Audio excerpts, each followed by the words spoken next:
¿Sabía usted que la Biblia menciona 8 veces la frase obras de la ley? Y que cuando lo hace es con referencia a doctrinas como la justificación y recibir el Espíritu. ¿Acaso las obras de la ley son necesarias para nuestra salvación? ¿Sabe usted qué son obras de la ley? Escuche lo que dicen las Escrituras respecto a este tema tan relevante, ya que de alguna manera todos nosotros y en algún momento de nuestra vida espiritual hemos caído en este error sin percatarnos de ello. Escuche lo que el apóstol Pablo escribió en su epístola a los Romanos capítulo 3 verso 20. Ya que por las obras de la ley ningún ser humano será justificado delante de Dios. Soy el pastor Gerson López Mora y es un gusto compartir con usted esta enseñanza. Recuerden que la palabra justificación significa ser declarado legalmente inocente por parte de Dios, aun cuando dicha persona había infringido la ley divina y por ello merecía recibir el justo castigo de parte del Señor. La expresión obra de la ley hace referencia a todo un sistema religioso, el cual tenía apariencia de piedad, pero en su fondo era cruel, engañoso y legalista. En los tiempos de Cristo Jesús, este sistema religioso contenía en sí mismo cientos de ordenanzas humanas, las cuales estaban basadas en interpretaciones equivocadas que muchos líderes espirituales de Israel hicieron acerca de la ley divina. Estas ordenanzas las introdujeron en el pensamiento del pueblo de Dios con el fin de que, al cumplirlas al pie de la letra, pudieran alcanzar la justificación. Sin embargo, lo que esto produjo en el pueblo judío fue una falsa autojustificación, piedad y santidad.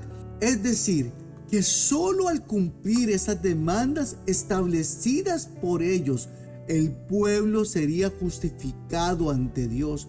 Vea esto expresado en la palabra del Señor. En el Evangelio de Marcos, capítulo 7, versos del 6 al 7, dice lo siguiente. Respondiendo el Señor les dijo: hipócritas, bien profetizó de vosotros Isaías, como está escrito: este pueblo de labios me honra, mas su corazón está lejos de mí. Ahora escuche lo que dice el verso 7. Pues en vano me honran, enseñando como doctrinas mandamientos de hombres. Así vemos que contrariamente a lo que estos líderes religiosos pretendían, lo que en realidad todas estas exigencias y ordenanzas produjeron en el pueblo de Dios fue un sentimiento de culpabilidad, el cual dio origen a un desaliento espiritual, ya que las mismas llenaron al pueblo del Señor de muchas cargas. Estas cargas pesadas eran todas aquellas demandas religiosas que ellos, o sea, estos líderes religiosos, impusieron en el pueblo. Lo que debía ser un deleite, que es obedecer la palabra de Dios, se convirtió para ellos en un martirio. Escuche lo que el Señor Jesús expresó acerca de este sistema religioso y legalista, el cual no es más que obras de la ley. En el Evangelio, según Mateo capítulo 23, versos del 1 al 7, dice lo siguiente. Entonces habló Jesús a la gente y a sus discípulos diciendo: en la cátedra o silla de Moisés se sientan los escribas y fariseos. Así que todo lo que les digan que guarden, guárdenlo y háganlo. mas no hagan conforme a sus obras, porque dicen y no hacen, porque atan cargas pesadas y difíciles de llevar y las ponen sobre los hombros de los hombres, pero ellos ni con un dedo quieren moverlas. Antes hacen todas sus obras para ser vistos por los hombres, pues ensanchan sus filacterías y extienden los flecos de sus mantos, y aman los primeros lugares en las cenas y las primeras sillas en las sinagogas y las salutaciones en las plazas, y que los hombres los llamen Rabí, Rabí. En los tiempos de los primeros apóstoles, este sistema religioso quería demandarle a los primeros creyentes de origen gentil convertirse al judaísmo para así, según ellos, pudiesen tener alguna esperanza de justificación. Y en cuanto al pueblo judío, este sistema religioso, llamado por el apóstol Pablo obras de la ley, le exigía a los judíos que guardasen la ley conforme a estas ordenanzas humanas, las cuales, a pesar de que ante los ojos de los hombres pudiesen tener algún mérito de justificación, ante la mirada de aquel que todo lo escudriña, estaban vacías de justicia, de misericordia y de fe. Es decir, todo lo que usted haga para Dios, si no está basado en la justicia divina, en el amor verdadero y en la fe genuina, es considerado ante Dios como obras de la ley. Escuche lo que dicen las Escrituras. En el Evangelio según Mateo, capítulo 23, verso 23. ¡Ay de vosotros, escribas y fariseos hipócritas! Porque diezmáis la menta y el eneldo y el comino, y dejáis lo más importante de la ley, la justicia, la misericordia y la fe. Esto era necesario hacer sin dejar de hacer aquello. En los tiempos de Jesús, a la interpretación de la ley divina se le llamaba yugo, pero el yugo que los líderes religiosos pusieron sobre los hombros de los hombres se convirtió en una gran carga, las cuales ni el pueblo, ni siquiera los mismos líderes que las inventaron eran capaces de llevar. A causa de ello, el pueblo que realmente quería buscar a Dios y acercarse a Él, al no poder cumplir con tantas exigencias religiosas, se cansó. Es aquí donde Cristo Jesús le propone algo diferente al pueblo de Israel. En el Evangelio según Mateo, capítulo 11, versos 28 al 30, dice lo siguiente: venid a mí, todos los que estáis trabajados y cargados, y yo los haré descansar. Llevad mi yugo. ¿Escuchó? Lo que Jesús está diciéndole a ellos es: lleven mi interpretación, la interpretación que yo les enseño acerca de la ley, no la interpretación de los líderes religiosos, fariseos, escribas, saduceos, sacerdotes, no es la interpretación de ellos, sino llevad, o sea, hagan lo que yo les estoy enseñando, la forma en que yo les enseño a cumplir la ley. Entonces dice así: llevad mi yugo sobre vosotros y aprended de mí, que soy manso y humilde de corazón, y hallaréis descanso para vuestras almas, porque mi yugo es fácil, claro, porque está basado en el amor, en la misericordia, en la fe, no en normas de hombres, no en enseñanzas de hombres, no en interpretación de hombres, sino en la obediencia amorosa a la palabra de Dios. Por eso Jesús dice, verso 30, porque mi yugo es fácil y ligera mi carga. Como vimos, estas cargas pesadas eran las interpretaciones equivocadas que estos líderes religiosos hicieron alrededor de cada mandamiento divino. Es decir, la forma correcta en que, según el pensamiento de ellos, debía guardarse cada mandamiento. Es a estos mandamientos y ordenanzas de hombres a los que el apóstol Pablo llama obras de la ley. Vuelvo a decirlo, el problema con tanta exigencia consistía en que estos maestros de la ley enseñaban que, cumpliendo cabalmente cada ordenanza de interpretación de la ley divina que ellos enseñaban, el pueblo obtendría algún mérito de justificación ante Dios.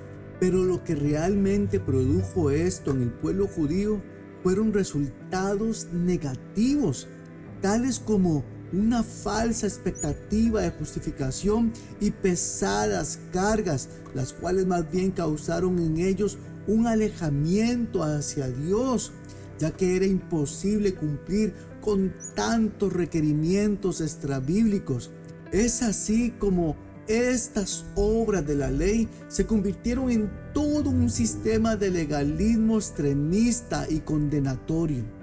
Pero los creyentes en Cristo Jesús no confiamos en el legalismo extremista, el cual surge al interpretar equivocadamente la palabra de Dios o la ley divina, por cuanto a través de dicho legalismo ni judíos ni gentiles serán jamás declarados justos ante Dios, ya que, como hemos visto, este legalismo no es más que todo un sistema estricto de reglas, normas y ordenanzas religiosas, las cuales hacen pensar al creyente que cumpliéndolas estrictamente podrán alcanzar la justificación o la salvación. A esto es a lo que comúnmente se le llama salvación por obras. Pero en contraste a ello, escuche lo que el apóstol Pablo les escribe a los Gálatas en el capítulo 2, verso 16. Sabiendo que el hombre no es justificado, o sea, no es declarado justo por las obras de la ley, sino por la fe en Jesucristo. Nosotros hemos creído en Jesucristo para ser justificados por la fe de Cristo y no por las obras de la ley, por cuanto por las obras de la ley nadie será justificado, nadie será declarado justo ante Dios. Cuando los creyentes comienzan a hacer y guardar ciertas cosas religiosamente, es decir, como una exigencia, la cual no está basada en el amor, sino en el temor, en la costumbre y no en la fe, lo que realmente está haciendo son obras de la ley. Lo más terrible es que, al igual que aconteció con aquellos judíos, las obras de la ley pueden producir en nosotros una engañosa autojustificación. La parábola del fariseo y el publicano es también una clara evidencia del pensamiento y conducta de muchos cristianos. Escuche lo que dice la Escritura en el Evangelio según Lucas, capítulo 18, versos del 10 al 14. Dos hombres subieron al templo a orar. Uno era fariseo y el otro era publicano. El fariseo, puesto en pie, oraba consigo mismo de esta manera: Oh Dios, te doy gracias porque no soy como los otros hombres, ladrones, injustos, adúlteros, ni aún como este publicano. Yo ayuno 2 veces a la semana, doy diezmos de todo lo que gano. Mas el publicano, estando lejos, no quería ni aún alzar los ojos al cielo, sino que se golpeaba el pecho diciendo: Dios, sé propicio a mí, pecador. Os digo que éste descendió a su casa justificado antes que el otro, porque cualquiera que se enaltece será humillado, y el que se humilla será enaltecido. Claro que este fariseo o líder espiritual se sentía muy superior a aquel publicano pecador. Esto es típico de muchos líderes religiosos dentro de las iglesias, los cuales piensan que por orar más o hacer más cosas para Dios son superiores y más santos que muchos miembros de la congregación y por lo tanto andan juzgando a todos. Por este motivo es que las obras de la ley son un engaño religioso, pues si dependiéramos de ellas, la salvación no sería por gracia, sino por obras de la ley. Es muy triste ver cómo dentro de muchas iglesias cristianas existe la imposición de obras de la ley, las cuales no son más que ordenanzas humanas, exigencias humanas, normas humanas, mandamientos de hombres, interpretaciones de hombres o yugo doctrinal humano. Todo esto se convierte en cargas pesadas entre el pueblo del Señor. A todos esos requerimientos los cobijan bajo la sombra de una falsa espiritualidad, una falsa religiosidad y santidad. ¿Cómo puedo distinguir entre algo genuino o falso, entre algo bíblico y extrabíblico? Lo primero es que todo tiene que estar basado y bien fundamentado en la palabra de Dios. Y lo segundo es muy fácil, por la intención con que hago las cosas, si las hago por amor o por temor, por voluntad o por exigencia, por fe o por deber. Claro es que estoy hablando de libertad en Cristo, no de libertinaje moral. Pero vean tan solo algunos ejemplos modernos de lo que son obras de la ley dentro de las iglesias cristianas. Dentro de la iglesia usted no puede usar joyas, usted no puede venir en pantalones, solo puede usar vestido largo y hasta los tobillos. Usted no puede pintarse, usted no puede teñirse el cabello, no puede venir en shorts, tiene que usar velo. Tienen que sentarse las mujeres a un lado y los hombres al otro lado. No pueden tomar la cena del Señor sin haberse bautizado. Si no aportan, no pueden servir a Dios. Pueblo del Señor, créame que hay una gran diferencia entre sujetarse a un líder espiritual y someterse a un líder espiritual. Pero es a usted a quien le toca averiguar esta diferencia. Escuche lo que el apóstol Pablo escribió en su epístola a los Romanos, en el capítulo 3, verso 28. Concluimos, pues, que el hombre es justificado por la fe, sin las obras de la ley. Si este mensaje ha sido de bendición para usted, por favor, suscríbase a nuestro canal, compártalo con otros y dele like. Así nos está ayudando para poder grabar más contenido de bendición para todos ustedes.